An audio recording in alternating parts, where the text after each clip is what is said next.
let me say this, 80 years of reverse engineering studying advanced extraterrestrial technologies from non-human intelligence with trillions, not billions, trillions of dollars going into it. And I might add that scientists with the highest IQs I have ever met on Earth are not at MIT and Harvard. They're working on these projects in a skiff or an underground base. Brilliant. Reverse engineering The ET crap, and then applying it to practical covert applications for this organization. Not benefiting humanity usually. Some of it's come out. Sure. Most of it hasn't. So that's what you're doing. So there's been this technology curve that's gone nonlinear, straight up from the 40s to now, and it continues to go straight up. The problem with it is that we're reaching parity where Raytheon and Lockheed Skunk Works and Northrop Grumman and some of these other outfits with this organization globally have craft that would reach almost parity level. But it also means that because we have these quantum potential weapons that are scalar, in other words, they're going beyond the speed of light, we're a threat to other worlds. So at what point, and this is scary right here, a little bit scary, at what point do they push back or do they say enough? Now, I've been told that we're within 2 to 10 years of that. And that is the largest threat ever. Because right now they've been very patient, like parents with a child, right? With some teenage boy running around doing crazy stuff like I did growing up in the South, poor and I was hell on wheels when I was young. And I'm no picnic now. Go ask my wife. But the truth is that, they've been incredibly restrained. Let me just put it that way. The restraint the ETs have shown is phenomenal. And they're not hostile. But at the same time, they're not going to let this planet's super elite, criminal elite, become a threat out there. And that's where we're pushing. Have we communicated with them? And I don't just mean communicating like...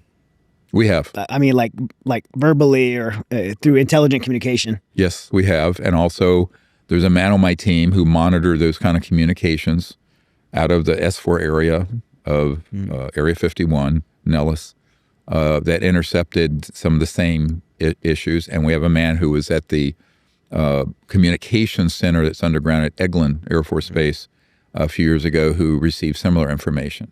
So this is, no president knows what I just said. And nor does anyone in the Congress. And they don't realize the neglect this issue has had. Because remember, the CIA had a guy who was a psychological warfare gentleman who broke out of the CIA and started a paper known as the National Enquirer. Why? Because that's where it was tabloid trash. This is why you say UFO people giggle. This was done deliberately because the issue is so grave and so serious. Let's mock it. I have a CIA document that has been officially declassified that names Disney Studios for doing cartoons and engaging Disney, like OSS did in World War II. But the CIA did to make cartoons and movies about ETs in a way that would be diminishing or ridiculing or mocking it. It's a misinformation campaign. Yeah, so it's a PSYOP, psychological warfare operation for propaganda purposes. And it's been very effective. We touched on Project Mockingbird, but can you tell the audience about Project Mockingbird? Well, Mockingbird and one's related to it. That's an old term. I have a document from 1991 or 2 in the Papa Bush administration where it's CIA, and we officially obtained it, where it talks about the CIA having people in all the world's media to change, stop, alter stories that we want to, and that it's very effective, and that they have basically knocks, a non-official cover. So you have someone who is ostensibly the national security editor at CNN, but they're actually backdoor payroll off the agency, CIA. Right. So that's a fact. And I know who some of those are. And some of them, it would shock you. You'd never guess in a million years. But it's a dirty business. But yes, they can control that. And if you control the big mainstream media, they're not killing your show. But, I was on a show named Joe Rogan. There's a guy named Joe Rogan. Mm-hmm. For him to get that $100 million from Spotify, he had to take my show out of the lineup, out of the archive. Yeah. So when you talk about big money and everyone has a price. Let me just put it that way. We were talking about a gentleman before, I won't name, who's a friend of yours, that has gotten waved off because of what we're doing. It's the tip of the spear of fixing this problem. And there were serious threats conveyed to our mutual friend. Yeah. Who I will remain nameless. But I think this is a real problem. And so the big question always is for this group, what is that guy's price? What threat or what inducements do we have to do to stand that person down? Right? And that works whether you're a politician or a media person. So the media is totally corrupted and controlled. I'll give you want a really good example. And I can talk about this because the guy's passed away. In 1990s, I was at a group in New York City with a bunch of highfalutin, very wealthy socialites, and UN Secretary General, his wife was there, and Rockefellers were there. And a man named Bob Schwartz, who had been on the board of Time Life. Okay. Big media guy, was very good friends with a guy named Mike Wallace, who used to be on 60 Minutes, CBS 60 Minutes, who was their star investigative reporter. Mike Wallace came across some documents and information on this issue and was going to do an expose and blow it wide open. And at that time, Westinghouse, which is a defense contractor also, owned CBS. And from way up top, he was ordered, you're not going to do this story.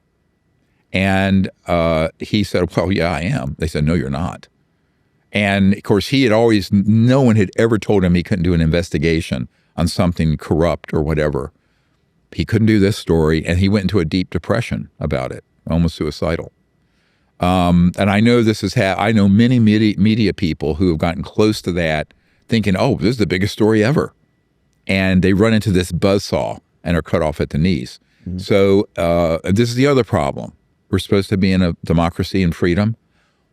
What this Bob Schwartz said, this Time Life board member said, the Fourth Estate is dead. We do not have a free press. Right to my face. This is a liberal Democrat in New York, by the way. And he said, there is no free press. We're scribes taking dictation from the right hand of the king. That's what he said. We're just taking dictation from the right hand of the king. And we were talking about his whole media, the media elites of the United States. Now, that was in 1994 or 5, something like that, 30 years ago. Wow.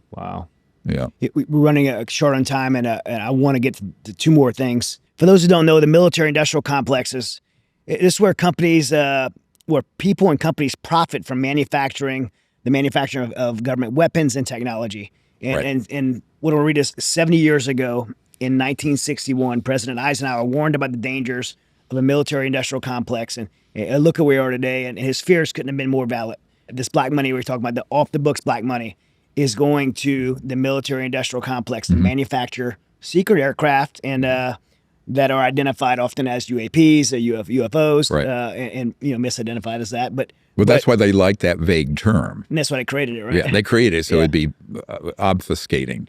But these companies are, I'm gonna name some, and you can tell me if I'm wrong: Lockheed Martin, Raytheon, Northrop Grumman, Skunk Works, GE, Boeing. Am I missing any?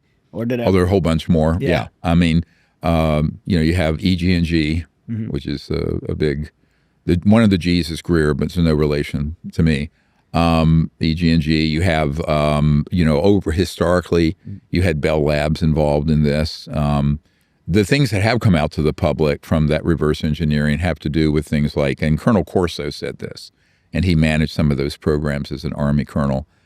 Before he died, he wrote a book called The Day After Roswell, I believe. I knew him and his son.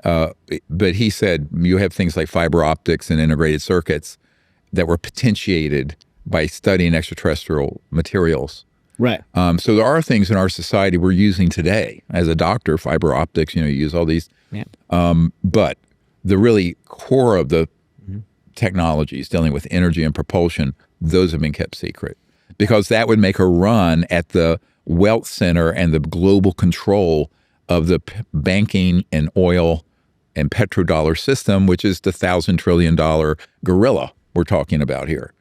So who's going to take that on, right? You're going to take on J.P. Morgan Chase and Goldman Sachs and BlackRock and all the investment funds and almost all of Wall Street and all these big industrial behemoths. And the commodities trading that's in the trillions of dollars a year on the Chicago Board of Trade dealing with these commodities. Because you don't need the commodities anymore. You're not going to be trading them. You know what we'll use oil for? Plastics. That's it.